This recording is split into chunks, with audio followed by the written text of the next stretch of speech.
بسم اللہ الرحمن الرحیم اعلموا انما الحیات الدنیا لعب ولہو وزینۃ۔ کبھی آپ نے سوچا ہے کہ آپ کو کسی چیز کی سب سے زیادہ خواہش کب ہوتی ہے؟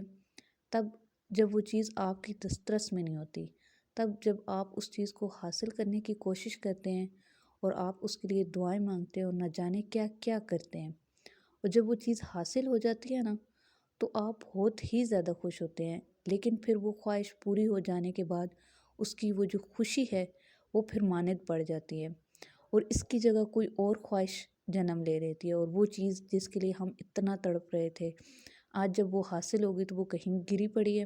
آخر کیوں؟ یہ آپ کی زندگی میں مسلسل ہو رہا ہے اور پھر بھی آپ کو سمجھ نہیں آ رہی کہ زندگی کتنا بڑا دھوکہ ہے۔ اور ابھی جو میں نے آیت پڑھی ہے اس کا ترجمہ بھی کچھ ایسے ہی ہے، اور جان لو کہ نہیں ہے دنیا کی زندگی سوائے دل لگی اور ظاہری خوبصورتی کے۔ تو اس چیز کو سمجھیں اور اس دھوکے سے اپنے آپ کو باہر نکالیں اور اپنا تعلق اللہ سے مضبوط بنائیں۔ جب آپ کا اللہ سے تعلق مضبوط بن جائے گا نا تو یہ دنیا بھی آپ کی اور آخرت بھی آپ کی ہے۔